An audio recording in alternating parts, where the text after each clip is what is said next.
Friends Acharya 369 academy daily news paper current అఫైర్స్లో భాగంగా ఈరోజు జూలై 3కు సంబంధించినటువంటి న్యూస్ పేపర్లో ఇచ్చినటువంటి కరెంట్ అఫైర్స్ చూద్దాం.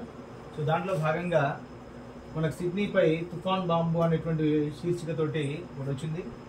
దాంట్లో బాంబ్ తుఫాన్ సిడ్నీని అతలాకుతలం చేస్తుంది. సో బుధవారం రెండో రోజు కూడా నగరాన్ని తుఫాన్ నుంచి ఎత్తింది. నెల రోజుల పాటు కురిసేటువంటి వర్షం కేవలం 6 గంటల్లోనే కురిసింది. ఇక్కడ దీంట్లో మనం గుర్తుపెట్టుకోవాల్సింది ఆస్ట్రేలియాలో సిడ్నీలో బాంబ్ తుఫాను అతలాకుతలం చేసింది. సో బాంబ్ తుఫాను ఎక్కడ సంభవించిందంటే సిడ్నీలో. సిడ్నీ అంటే ఆస్ట్రేలియాలో సంభవించింది. సో బాంబ్ తుఫాను సిడ్నీ ఆస్ట్రేలియాలో సంభవించింది. ఇది దీంట్లో ఉన్నటువంటి ముఖ్యమైనటువంటి అంశం. సో ఆస్ట్రేలియాలోని అతిపెద్ద విమానయాన సంస్థలైనటువంటి క్వాంటాస్ ఎయిర్ బేస్ కానీ వర్జిన్ ఆస్ట్రేలియా కానీ 55 విమానాలు రద్దు చేసుకోవడం జరిగింది. సో వీటన్నిటికంటే మనం గుర్తుపెట్టుకోవాల్సింది కేవలం బాంబ్ తుఫాన్ సిడ్నీ ప్రాంతాన్ని అతలాకుతలం చేసింది అనేటువంటి శీర్షికలో ఉన్నటువంటి ముఖ్యమైనటువంటి అంశం గురించి చూస్తే. సో నెక్స్ట్ అంశం చూడండి, చాలా ఇంపార్టెంట్. ఇది శత్రు భీకర అపాచీలు వస్తున్నాయి అనేటువంటి శీర్షికతోటి మరొకటి వచ్చింది. ఈ నెలలోనే భారత్కు రానున్నటువంటి అపాచీ యుద్ధ హెలికాప్టర్ 5 ఏళ్ల నిరీక్షణ తర్వాత అమెరికా నుంచి ఎగురొస్తున్న లోహ విహంగాలు అనేటువంటి శీర్షికతోటి దీని రాబోతుంది. ఆపరేషన్ సింధూర్ తర్వాత భారత్ తన వైమానిక సామర్థ్యాన్ని మరింత పటిష్టం చేసుకునే తరుణంలో భారత వాయుసేనకు అమెరికా నుంచి తీపి కబురు అందింది.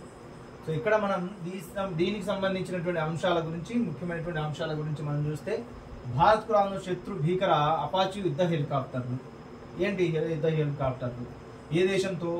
5 సంవత్సరాల క్రితం అమెరికాతో జరిగినటువంటి ఒప్పందంలో భాగంగా భారత్కు 6 అపాచీ AH-64E రకం యుద్ధ హెలికాప్టర్లను ఈ నెలలో 3 అందజేయనున్నారు అనేటువంటి శీర్షికతో. ఏంటి ఇది అపాచీ హెలికాప్టర్ల గురించి అంటే చూడండి. సో 2012లో తయారు చేసినటువంటి AH-64D Block 3 గుర్తుపెట్టుకోవాలండి ఇది. సో AH-64D Block 3ని మరింతగా ఆధునీకరించి AH-64E గార్డియన్ గా రూపాంతరం చెందించారు. అంటే 2012లో తయారు చేసినటువంటి అపాచీ హెలికాప్టర్ AH అంటే సో AH-64D Block 3 దీన్ని ఆధునీకరించి AH-64E గార్డియన్ గా రూపాంతరీకరించారు. దీని యొక్క వేగం గంటకు 300 కిలోమీటర్ల వేగంతో గరిష్టంగా ఏకధాటిగా 500 కిలోమీటర్ల వరకు ఇది ప్రయాణం చేయగలదు. గరిష్టంగా ఇది 20,000 అడుగుల ఎత్తు వరకు ఎగరగలదు అపాచీ హెలికాప్టర్. ఏంటి ఇందులో 16 హెల్ఫైర్ రకం చిన్న క్షిపణులు ఉన్నాయి. ఇంకా ఏమున్నాయి దీంట్లో అంటే 2.75 అంగుళాల వ్యాసం ఉండేటువంటి 76 రాకెట్లు కూడా ఇందులో ఉంటాయి. అలాగే 100 బుల్లెట్ల వర్షం కురిపించేటువంటి 30 mm బుల్లెట్ చైన్ ఇందులో ఉంటుంది. ఇందులో అమర్చడం జరిగింది. ఇవి అపాచీ హెలికాప్టర్ల యొక్క ప్రత్యేకత. ఏంటి అపాచీ హెలికాప్టర్లు? ఏ దేశంతో అగ్రిమెంట్లో భాగంగా అంటే అమెరికా అందిస్తుంది భారతదేశానికి అపాచీ హెలికాప్టర్లు. సో ఈ అపాచీ హెలికాప్టర్ 5 సంవత్సరాల క్రితమే అమెరికా భారతదేశంతో ఒప్పందం చేసుకోవడం జరిగింది. దాంట్లో 6 అపాచీ హెలికాప్టర్లో భాగంగా 5ని ఈ నెలలోనే అందిస్తుంది. అంటే జూలై నెలలో 3 ఈ భారత్కు రానున్నాయి. సో అపాచీ హెలికాప్టర్లో AH-64E రకం. ఏ రకం అంటే AH-64E రకపు హెలికాప్టర్. ఆల్రెడీ ఇక్కడ చూడండి 2012లో తయారు చేసినటువంటి AH-64D Block 3 AH-64D Block 3ని ఆధునీకరించారు. So దాన్ని డెవలప్ చేసి AH-64E గార్డియన్ గా రూపాంతరం చెందించి భారతదేశానికి అందించనున్నారు. సో దీని యొక్క వేగం గంటకు 300 కిలోమీటర్ల వేగంతో గరిష్టంగా ఏకధాటిగా అంటే ఎక్కడ ఆగకుండా 500 కిలోమీటర్ల వరకు ఇది ప్రయాణం చేయగలదు. గరిష్టంగా 20,000 అడుగుల ఎత్తు వరకు ఇది ఎగరగలదు అపాచీ హెలికాప్టర్. ఇందులో ప్రత్యేకతలు ఏంటివి? 16 హెల్ఫైర్ రకం చిన్న క్షిపణులు కూడా ఉన్నాయి. అలాగే 2.75 అంగుళాల వ్యాసం ఉండేటువంటి 76 రాకెట్లు ఇందులో అమర్చారు. 100 బుల్లెట్ల వర్షం కురిపించేటువంటి 30 mm బుల్లెట్ చైన్ కూడా ఇందులో అమర్చడం జరిగింది.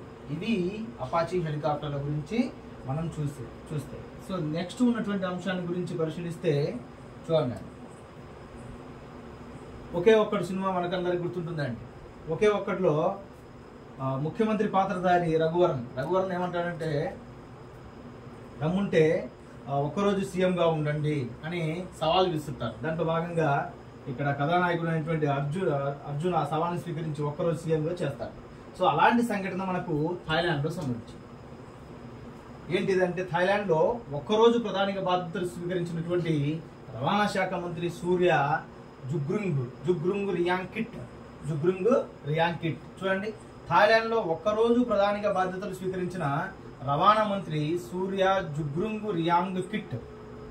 ఎందుకని ఆ సిచ్యువేషన్ వచ్చిందంటే, థాయిలాండ్ మహిళా ప్రధానిని రాజ్యాంగ న్యాయస్థానం సస్పెండ్ చేసింది. సో మహిళా ప్రధాని షినవత్రా. సో ఈ షినవత్రాను మనం జూలై 2 కరెంట్ అఫైర్స్ లో కూడా దీని గురించి ప్రస్తావించామండి. జూలై 3 కరెంట్ అఫైర్స్ లో మనం చూస్తే ఈ షినవత్రాను రాజ్యాంగ న్యాయస్థానం సస్పెండ్ చేసింది. కాంబోడియా ప్రధాని హున్సేన్ తో జరిపినటువంటి సంభాషణలో ఈమె నైతికంగా చూడండి, సంభాషణలో అతి వినయం ప్రదర్శిస్తూ సొంత దేశ సైన్యాన్ని కించపరుస్తూ మార్చాలి. దాంతో థాయిలాండ్ యువ మహిళా ప్రధాని ఈ షినవత్రాను మంగళవారం ఈ దేశ రాజ్యాంగ న్యాయస్థానం సస్పెండ్ చేసింది. దాంతో ప్రధాని పీఠం ఖాళీ అయింది. సో రాజకీయ సంక్షోభం తలెత్తకుండా దాంతో అధికార పార్టీ ఏం చేసిందంటే, వెంటనే రవాణా మంత్రి అయినటువంటి సూర్య జుగ్రుంగ్ రియాంగ్కిట్, గుర్తుపెట్టుకోండి, రియాంగ్కిట్. సో సూర్య జుగ్రుంగ్ రియాంగ్కిట్ ని రవాణా మంత్రి అయినటువంటి ఇతన్ని సో ప్రధాని బాధ్యతను అప్పగించింది. కేవలం ఇది 24 గంటల పాటు మాత్రమే ప్రధానమంత్రి హోదాలో కొనసాగుతారని స్పష్టం చేయడం జరిగింది. సో ఇది దీంట్లో ఉన్నటువంటి ముఖ్యమైనటువంటి విషయాలు. ఇవి జూలై 3న మనకు న్యూస్ పేపర్లో వచ్చినటువంటి ముఖ్యమైనటువంటి కరెంట్ అఫైర్స్ గురించి చూస్తే అండి, మళ్ళా ఒకసారి ఈరోజు మనం ఏం చెప్పుకున్నా చూద్దాం. సో బాంబ్ తుఫాన్ ఎక్కడంటే సిడ్నీలో. సో ఆస్ట్రేలియాలో ఉంది సిడ్నీలో బాంబ్ తుఫాను. అలాగే రెండవ అంశం, సో భారత్కు రానున్నటువంటి శత్రు భీకర అపాచీ యుద్ధ హెలికాప్టర్ ఏ దేశం అందిస్తుందని భారతదేశానికంటే అమెరికా దేశం. సో అమెరికా భారతదేశానికి అపాచీ హెలికాప్టర్లు అందిస్తుంది. 6 అపాచీ హెలికాప్టర్ల భాగంగా సో AH-64E రకం యుద్ధ హెలికాప్టర్లను ఈ నెలలో 3 రాబోతున్నాయి. సో అపాచీ హెలికాప్టర్ల గురించి మనం చూస్తే ఇక్కడ AH-64D బ్లాక్ 3 దీన్ని ఆధునీకరించి AH అంటే అపాచీ హెలికాప్టర్ 64E గార్డియన్ గా రూపాంతరం చెందించారు. వీటి యొక్క ప్రత్యేకతలు ఏంటంటే, సో గంటకు 300 కిలోమీటర్ల వేగంగా ప్రయాణించగలదు. గరిష్టంగా ఇది ఏకధాటిగా 500 కిలోమీటర్ల వరకు ప్రయాణించగలదు. 20,000 అడుగుల ఎత్తు వరకు ఎగరగలదు. దీంట్లో ఇంకా ఏమున్నాయంటే 16 హెల్ఫైర్ రకం చెందిన క్షిపణులు ఉన్నాయి. అలాగే రాకెట్లు కూడా ఉన్నాయి. 76 రాకెట్లు, 2.75 అంగుళాల వ్యాసం కలిగినటువంటి 76 రాకెట్లు ఉన్నాయి. 100 బుల్లెట్ల వర్షం కురిపించేటువంటి 30 mm బుల్లెట్ చైన్ కూడా ఇందులో అమర్చడం జరిగింది. ఇవి అపాచీ హెలికాప్టర్ యొక్క ప్రత్యేకత. అలాగే ఇంకేం చూసాం, థాయిలాండ్ లో రాజ్యాంగ సంక్షోభం కారణంగా సో రవాణా మంత్రి సూర్య జుగ్రుంగ్ రియాంగ్కిట్ ను ఒక్కరోజు ప్రధానిగా బాధ్యతలు స్వీకరించడం జరిగింది. సో ఇవి జూలై 3న ఉన్నటువంటి న్యూస్ పేపర్లో ఉన్నటువంటి ముఖ్యమైనటువంటి అంశాలు. ఈ నోట్స్ రాసుకుంటూ వీటిని ప్రతిరోజు కూడా ఫాలో కావడం వలన కరెంట్ అఫైర్స్లో మీరు అత్యధిక స్కోర్ చేయడానికి ఛాన్సెస్ ఉన్నాయి. సో ఇవి దీనికి సంబంధించి ఈ వీడియో మీకు నచ్చితే లైక్ చేయండి, షేర్ చేయండి. సో మీ ఫ్రెండ్స్కి ఇది ఫార్వర్డ్ చేయండి. సో థ్యాంక్ యూ, ఖుదాఫీజ్, ధన్యవాదాలు.